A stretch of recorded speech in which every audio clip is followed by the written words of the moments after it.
Every painful relationship has a moment you don't want to admit.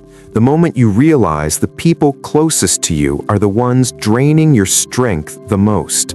Maybe it's family, maybe it's a friend you've known for years, but something has shifted. Their words cut deeper than before, their presence feels heavier, and your peace disappears the moment they walk into the room. This realization is uncomfortable because it forces you to confront a truth most people avoid. You don't have to tolerate disrespect, manipulation, or emotional exhaustion just because there is history, blood, or shared memories. Stoic philosophy teaches that your first duty is to protect your mind, your time, and your inner peace, even if that means creating distance from those who feel entitled to hurt you. One of the quietest yet most damaging signs of a harmful relationship is consistent belittling. This kind of harm doesn't leave visible scars, but it slowly convinces you to doubt your worth.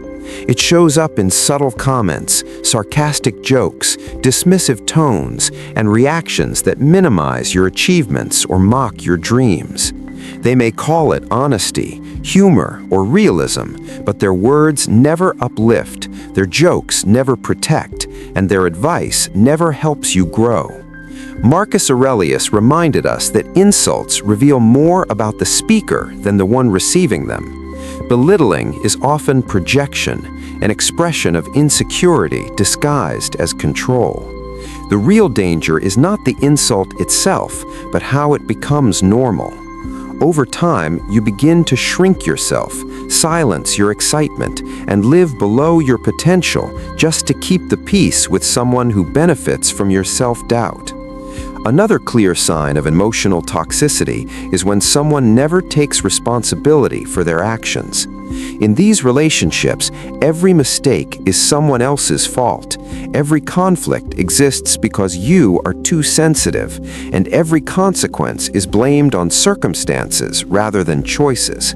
When confronted, they deny, deflect, rewrite the story, or turn themselves into the victim. Epictetus taught that a wise person focuses on correcting themselves rather than accusing the world. Yet those who avoid accountability protect their ego at the cost of your mental clarity. Over time, you begin to shrink yourself, silence your excitement, and live below your potential just to keep the peace with someone who benefits from your self-doubt. Some relationships feel supportive only when the other person needs something from you. Your time, your attention, your emotional labor, or your resources suddenly matter when they are struggling, but once their crisis passes, they disappear. This dynamic creates the illusion of closeness while quietly draining your energy. Seneca wrote that true friendship is built on virtue, not utility, and people who only show up when it benefits them are not friends, they are consumers of your kindness. Over time, you may begin to see yourself as a rescuer rather than an equal, investing deeply in their chaos while they invest nothing in your stability. Stoicism reminds us that our energy is limited and sacred, not something owed to those who only take. Disrespect becomes undeniable when someone treats your boundaries like a joke.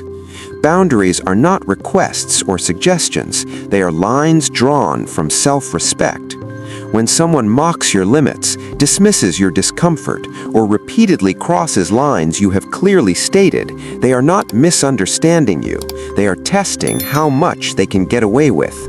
Marcus Aurelius emphasized that dignity is protected through action, not endless explanation.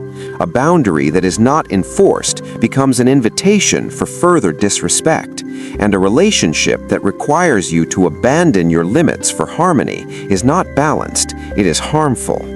Another painful truth is realizing that someone close to you feels uncomfortable or envious when you succeed. They may smile, but the enthusiasm feels forced. They may congratulate you, but quickly minimize your achievement or redirect attention back to themselves. The Stoics understood that envy is not caused by another person's success, but by unresolved insecurity within the observer. Your growth exposes what they have avoided confronting in themselves. When you sense this envy, you may unconsciously dim your light to preserve the relationship, but no meaningful life can be built among people who secretly hope you remain small. A relationship becomes emotionally unsafe when you constantly feel like you are walking on eggshells, when every word must be rehearsed, every emotion softened, and every truth filtered to avoid backlash. The connection turns into survival rather than companionship. Epictetus warned that emotional dependence on another person's moods is a form of slavery. Healthy relationships do not punish honesty or make you fear being yourself. When you are forced to shrink to feel safe, you are not experiencing love, you are experiencing emotional captivity. Disrespect also reveals itself through how someone treats your time. Time is life, and when someone repeatedly wastes it, dismisses your commitments, or expects constant availability without consideration, they are showing you how little they value your existence beyond their needs. Seneca warned that people guard their money carefully while wasting time freely, even though time is the one thing that can never be recovered. You do not owe constant access to anyone, and protecting your time is an act of self-respect, not selfishness. Sometimes the clearest sign that a relationship has run its course is the peace you feel when you step away. If your mind feels calmer, your body feels lighter, and your thoughts feel clearer in their absence, that is not coincidence, it is inner wisdom. Marcus Aurelius wrote that what aligns with your nature brings harmony, and what does not brings disturbance. When someone's presence creates tension and their absence brings relief, the relationship is speaking for itself. Distance is not punishment, it is protection. In the end, relationships are meant to strengthen you, not drain you. They are meant to bring clarity, not confusion, growth rather than guilt, and peace instead of emotional chaos. When people consistently cross your boundaries, minimize your worth, or require you to abandon yourself to remain connected, that is not love, it is erosion. Stoic philosophy reminds us that protecting your inner world is not selfish, but necessary. Your mind is your kingdom, and it deserves to be guarded. Distance does not destroy real relationships, it simply exposes the ones that were never built on respect to begin with. Choose clarity over guilt, peace over attachment, and self-respect over outdated loyalty.